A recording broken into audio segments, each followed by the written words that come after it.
बिस्मिल्लाहिर्रहमानिर्रहीम। अस्सलाम वालेकुम नाज़रीन, मैं हूं फैयाज़ राजा और आप देख रहे हैं आपका अपना यूट्यूब चैनल। दोस्तों, वफाकी हुकूमत इस्लामाबाद से रात के इंतहाई अहम तरीन और बहुत बड़ी डेवलपमेंट, इस्लामाबाद के बाखबर हलकों को चीफ जस्टिस की तब्दीली को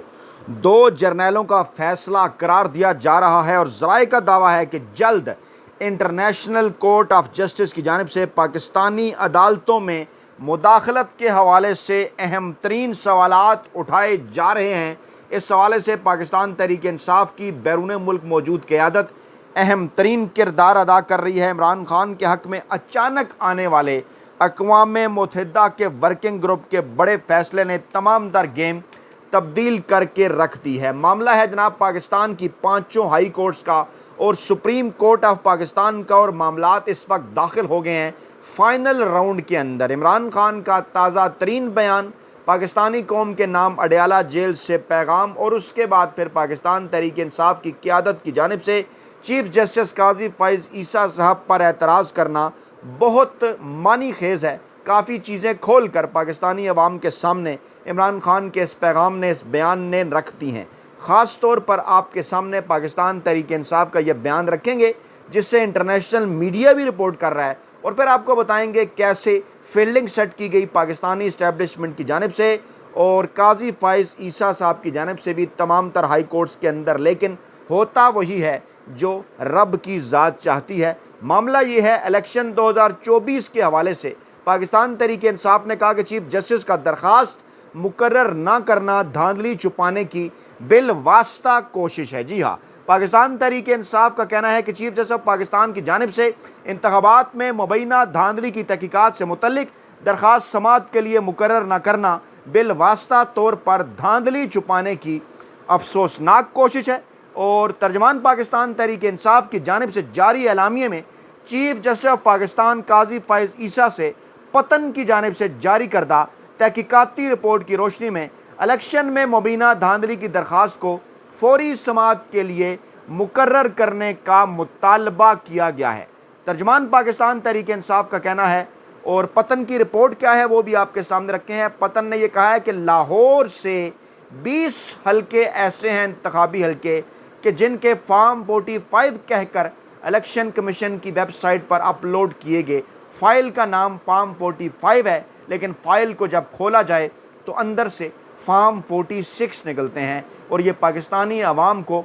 धोखा देने की खुली और सरीहन कोशिश है। यकीनी तौर पर पाकिस्तानी अदालतों को इसका नोटिस लेना चाहिए। तर्जमान पाकिस्तान तहरीक इंसाफ ने कहा कि चीफ जस्टिस पाकिस्तान खामोश सहूलतकारी करते हुए मैंडेट चोरों के नाजायज़ इक़्तिदार को बिला जवाज़ तूल देने की कोशिश तर्क करते हुए अवाम का छीना गया मैंडेट हकदारों को वापस दिलवाएं। बयान में तर्जमान PTI का मजीद कहना है कि चीफ जस्टिस काजी फ़ैज़ ईसा आइन की बालादस्ती और शहरियों के बुनियादी हकूक़ की बहाली की खातिर अपना आइनी किरदार अदा करें। बसूरत दीगर तारीख उनके बारे में बाकी तमाम किरदारों के साथ फैसला करेगी। हैरान कुन तौर पर पाकिस्तान तहरीक इंसाफ की स्टेटमेंट को, इस बड़े बयान को, इस बड़े एलामिये को पाकिस्तान के मेन स्ट्रीम मीडिया की जानिब से रिपोर्ट नहीं किया जा रहा, और ये मजदूर साफ़ी आपके सामने सोशल मीडिया के ज़रिए, इंटरनेशनल मीडिया के ज़रिए तमाम तर तफसीलात शेयर कर रहा है। तर्जमान PTI का कहना है कि मुल्क में इंतखाबी अमल पर नज़र रखने वाले इदारों फैफन, पिलडैट, कॉमनवेल्थ और यूरोपीय यूनियन मुबसरीन समेत इंतखाबात की शफाफियत जांचने वाले तमाम आज़ाद और गैर जानबदार इदारों ने इंतखाबात की शफाफियत पर संगीन नोयत के सवालात उठाए हैं, और 8 फरवरी को पाकिस्तान की तारीख़ के मतनाज़ा तरीन और गैर शफाफ इंतखाबात करवाए गए, जिसकी हर जानिब से शहादत और गवाहियाँ आ रही हैं। वाज़ेह रहे कि पाकिस्तान तहरीक इंसाफ 8 फरवरी के इंतखाबात में धांधली का इल्ज़ाम आयद करती है और हुकूमत इसे मुस्तरद करती है, ऐसा कहना है इंटरनेशनल मीडिया का। तर्जमान पाकिस्तान तहरीक इंसाफ की जानिब से यह भी कहा गया कि कमिश्नर रावलपिंडी लियाकत चट्ठा ने 17 फरवरी को एक प्रेस कॉन्फ्रेंस करते हुए 8 फरवरी की मुबैना धांधली के मरकज़ी किरदारों को बेनकाब किया था, और PTI तर्जुमान ने अपने बयान में यह भी दावा किया कि एक मुनज़्ज़म साजिश के तहत पाकिस्तान तहरीक इंसाफ से बल्ले का निशान छीना गया और रियासती ताकत से तहरीक इंसाफ और अवाम के सियासी हकूक़ कुचलने की कोशिश की गई। पाकिस्तान तहरीक इंसाफ ने अगले कदम पर खेलते हुए ये एलामिया क्यों जारी किया, जिसको इंटरनेशनल मीडिया इस वक्त रिपोर्ट कर रहा है? क्योंकि काजी फ़ैज़ ईसा की सरबराही में 5 रुकनी बेंच ने, सुप्रीम कोर्ट ऑफ पाकिस्तान के 5 रुकनी बेंच ने इलेक्शन ट्रिब्यूनल की तश्कील से मुतल्लिक लाहौर हाई कोर्ट का फैसला मुअत्तल कर दिया है। जहन में रहे कि लाहौर हाई कोर्ट के चीफ जस्टिस शहजाद मलिक साहब जो आइन और कानून के साथ खड़े हुए थे, जो साफ और शफाफ आइन और कानून के हवाले से फैसले कर रहे थे, आइन और कानून के मुताबिक इलेक्शन ट्रिब्यूनल तश्कील दे रहे थे। पाकिस्तान तहरीक इंसाफ को वहाँ से इंसाफ की उम्मीद थी। जस्टिस शहजाद मलिक साहब को काजी फ़ैज़ ईसा साहब और उनके जो बरादर जज साहिबान हैं वो जनाब लेकर आ गए हैं सुप्रीम कोर्ट ऑफ पाकिस्तान, और ज़राए का ये दावा है कि उन्हें कर दिया गया है डंप। शहजाद मलिक साहब चीफ जो कि जस्टिस हैं सुप्रीम कोर्ट ऑफ पाकिस्तान के, उनके खिलाफ मुजाहरों का सिलसिला भी आइंदा चंद रोज़ में आप देखेंगे। सुप्रीम कोर्ट के बाहर उनसे पेड मुजाहरे करवाए जाएंगे, खुफिया हाथ हैंडलर इसकी सहूलतकारी करेंगे।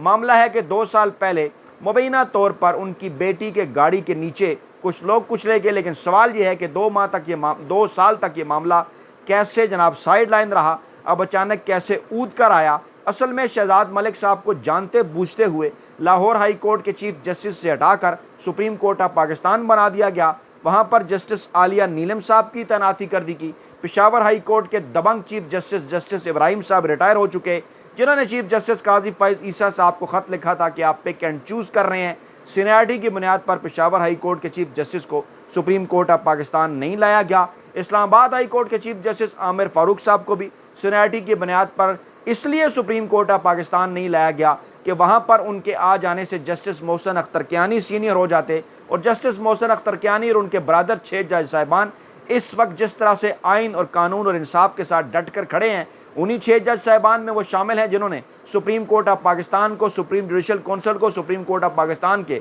तमाम जज साहिबान को बशमूल काजी फ़ैज़ ईसा ख़त लिखा, लेकिन उसका किसी किस्म का कोई जवाब नहीं दिया गया। याद रहे आपको कि ये ख़त का मामला जो बारहा ये मजदूर साफ़ी आपके सामने यूट्यूब के ऊपर उठाते रहते हैं, कहाँ है वो मामला? सुप्रीम कोर्ट इस मामले के ऊपर भी मुकम्मल तौर पर खामोशी इख्तियार कर चुकी, और वो तमाम 6 बहादुर जज साहिबान इस्लामाबाद हाई कोर्ट के जिन्होंने ये ख़त लिखा था, वो इस वक्त इंतज़ार में है कि कब सुप्रीम कोर्ट ऑफ पाकिस्तान की जानिब से ये मामला टेकअप किया जाएगा। इसी दौरान सरगोदा की इंसदाद दहशतगर्दी के जज ने भी चीफ जस्टिस उस वक्त के लाहौर हाई कोर्ट के जस्टिस शहजाद मलिक को ख़त लिखा। उन्होंने उस हवाले से अहकामात जारी किए, मामलात आगे बढ़ने थे, लेकिन उन्हें यहाँ ले आया गया सुप्रीम कोर्ट ऑफ पाकिस्तान। इसी तरह सिंध हाई कोर्ट के चीफ जस्टिस अकील अब्बासी साहब जो कि पाकिस्तान तहरीक इंसाफ के कराची में जलसों के हवाले से आइन और कानून के साथ खड़े थे, दबंग रिमार्क्स और दबंग फैसले दे रहे थे, उन्हें भी सुप्रीम कोर्ट ऑफ पाकिस्तान लाया जा चुका है। इस तरह से Islamabad high court, Lahore high court, Peshawar high court और सिंध हाई कोर्ट पर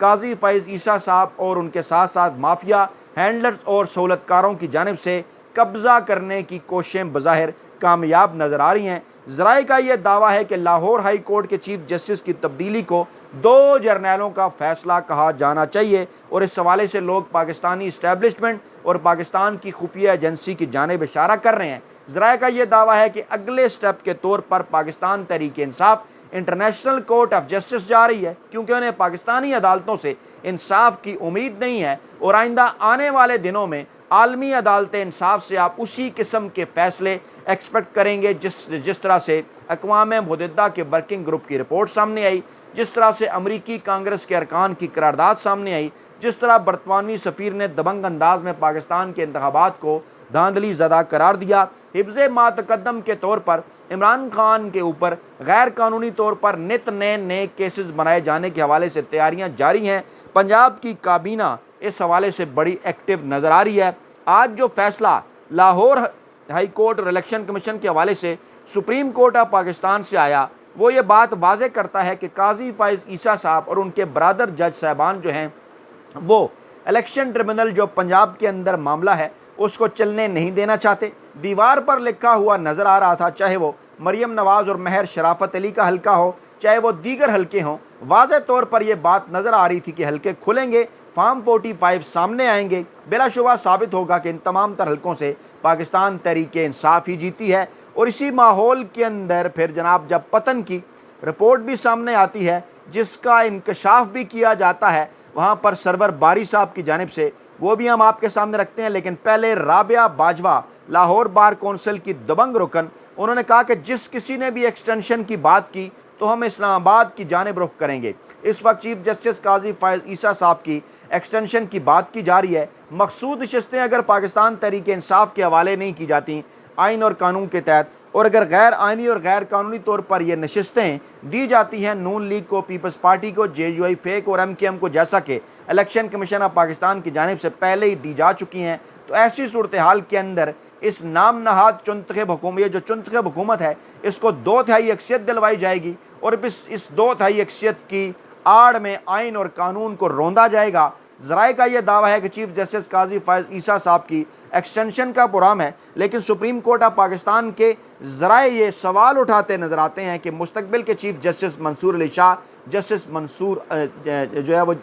justice Mansoor Ali Shah, justice Munib Akhtar, justice Ayesha Malik, justice Yahya Afridi, justice Shahid Waheed जो मुस्तकबिल के चीफ जस्टिस हैं, और दीगर सीनियर जज साहबान जिसमें जस्टिस अतर मिनुल्लाह हैं, जस्टिस अकील अब्बासी हैं, जस्टिस शहजाद मलिक हैं और दीगर जो जज साहबान हैं, किस तरह से इस तमाम तर मामलात को खामोशी से देखेंगे। क्या वो इन तमाम तर मामलात के ऊपर काजी फ़ायज़ ईसा साहब के साथ हैं? ज़राए का दावा है कि सब कुछ अच्छा नहीं है, अगरचे कि उस 3 रुकनी जजेस कमेटी ने, जिसके अंदर काजी फ़ायज़ ईसा साहब के साथ मुनीब अख्तर साहब और मंसूर अली शाह शामिल हैं, उनकी तरफ से कुछ ऐसे बेंचेस तश्कील दिए गए कि दोनों बेंचेस के अंदर मंसूर अली शाह और मुनीब अख्तर साहब मौजूद नहीं हैं। तो लोग ये सवाल उठाते नज़र आते हैं कि क्या काजी फ़ायज़ ईसा साहब के किसी दबाव का शिकार हैं ये सीनियर जज साहबान? क्योंकि साबिक चीफ जस्टिस उमर अता बंदयाल की जानिब से जब बेंचेस की तश्कील की जाती थी तो काजी फ़ायज़ ईसा साहब रोज़ाना की बुनियाद पर एतराज़ात उठाया करते थे। इससे पहले जब इस किस्म की जो है वो बेंच, अपनी मर्ज़ी के बेंचेस जनाब काजी फ़ायज़ ईसा साहब ने बनाने की कोशिश की तो जस्टिस इजाज़ुल एहसन समेत दीगर सीनियर जज साहबान की जानिब से एतराज़ात सामने आना शुरू हो गए थे। लेकिन उसके बाद फिर आपने देखा कि किस तरह से जस्टिस इजाज़ुल एहसन और जस्टिस मुज़ाहिर अकबर नकवी के सर की कुर्बानी चीफ जस्टिस काजी फ़ायज़ ईसा साहब को पेश की गई। सुनियाँ हो जन गलियाँ ते विच मिर्ज़ा यार फिरे, और उसके बाद फिर काजी फ़ायज़ ईसा साहब से आज तक के दिन तक अपनी मर्ज़ी के जो तमाम तर फैसले हैं वो करवाए जा रहे हैं। लेकिन ज़राए का ये दावा है कि आगे चल कर ये मामला काजी फ़ायज़ ईसा साहब के लिए इतना आसान नहीं रहेगा और उनके ब्रादर जज साहबान अहम तरीन मामलात के ऊपर उनकी मुखालफत करते हुए नजर आएंगे। खुफिया हाथों की ख्वाहिश पर साबिक chief justice Lahore high court justice Shahzad Malik को सुप्रीम कोर्ट लाकर काजी साहब के हाथों साइड लाइन कर दिया गया है। अगले मरहले में ज़राए का दावा है कि उनके खिलाफ सुप्रीम कोर्ट ऑफ पाकिस्तान के बाहर मुजाहरे होंगे। सिस्टम नंगा नाच रहा है और काजी फ़ायज़ ईसा साहब चैन की बांसुरी बजा रहे हैं, लेकिन ज़राए का दावा है कि ज़्यादा लंबे अरसे तक वो चैन की बांसुरी नहीं बजा सकेंगे। सरवर बारी साहब जिनका ताल्लुक पतन से है, उन्होंने सनसनीखेज़ इंकशाफ किया है कि लाहौर के सूबाई असम्बली के 30 हलकों में से 20 हलकों के नताइज इलेक्शन कमीशन ने अपनी वेबसाइट पर बगैर फॉर्म 45 के जारी किए हैं। फोल्डर का नाम फॉर्म 45 रखा गया है, लेकिन अंदर से फॉर्म 46 निकले हैं। तमाम तर चीज़ों का दारोमदार आइंदा चंद घंटों के अंदर होने वाले तरनोल के मकाम पर इस्लामाबाद में पाकिस्तान तहरीक इंसाफ के जलसे के ऊपर है। कायदे हस्ब इख्तलाफ उमर अयूब साहब ने थोड़ी देर पहले इस्लामाबाद जलसे के मकाम का दौरा किया है और अजीमुल शान जलसे की तैयारियों के हवाले से मनसूबाबंदी का जायज़ा लिया। उन्होंने कहा कि तहरीक इंसाफ और तहरीक तहफ़्फ़ुज़ आइन पाकिस्तान के कायदीन हफ्ता 6 जुलाई को मुनक्कद होने वाले जलसे आम से मुखातिब होंगे। कारकुनों और आवाम की बड़ी तादाद इसके अंदर शिरकत करेगी और 6 जुलाई के होने वाला ये जलसा जनाब इसके अंदर बानी चेयरमैन इमरान खान की नाहक कैद से रिहाई और दस्तूर और जमहूरियत की बहाली का मुतालबा किया जाएगा। मीडिया, सोशल मीडिया और बैन-अक़वामी मीडिया को जलसे की कार्रवाई देखने और इसे नशर करने के लिए खुसूसी तौर पर मदऊ किया जा रहा है और जलसे के इनेकाद के हवाले से रियासती अफ़वाह साज़ों की जानिब से फैलाई जाने वाली इत्तलात गुमराह कुन है और जलसा तयशुदा शेड्यूल के मुताबिक 6 जुलाई बरोज़ हफ्ता इस्लामाबाद में तरनोल के मकाम पर मुनक्कद हो रहा है। कारकुनान और आवाम की बड़ी तादाद शरीक होगी। पाकिस्तानी अवाम के नाम, पाकिस्तानी कौम के नाम इमरान खान की जानिब से भी रात गए यह पैगाम भेजा गया है कि जनाब ये आखिरी मौका है आपके पास अपने हक़ के लिए खड़े होने का, इंसाफ के लिए खड़े होने का, इंसाफ के असूल के लिए, आइन कानून और जमहूरियत के लिए खड़े होने का। इमरान खान का यह पैगाम है कि जनाब आइंदा आने वाले चंद दिन पाकिस्तान की सियासत में इसलिए भी अहम है कि इस वक्त पाकिस्तानी अदालतों के अंदर अहम तरीन और बड़े फैसले ज़ेर अल्तवा हैं, जो कि पाकिस्तान के सियासी मुस्तकबिल के हवाले से बड़े और अहम फैसले करेंगे, जिसके ऊपर इमरान खान की पाकिस्तान तहरीक इंसाफ की सियासत का दारो मदार है। अवाम के नाम इमरान खान ने अपने पैगाम में एक बार फिर ये कहा है कि आपने घबराना नहीं है, क्योंकि डट के खड़ा है कप्तान। लेकिन इसके साथ साथ इमरान खान ने यह भी पैगाम भेजा है कि बड़ी तादाद के अंदर पाकिस्तान तहरीक इंसाफ के इस आइन, कानून और जमहूरियत की बहाली के हवाले से जलसे में शिरकत करें और माफिया हैंडलर्स और सहूलतकारों को भरपूर तौर पर इस बात का जवाब दें और इस बात का पैगाम पहुँचाएँ कि आप इमरान खान के साथ डट के खड़े हैं। अपना बहुत ख्याल रखिएगा, दुआ में याद रखिएगा। नई वीडियो के साथ जल्द हाजिर होंगे। अल्लाह ने के मान।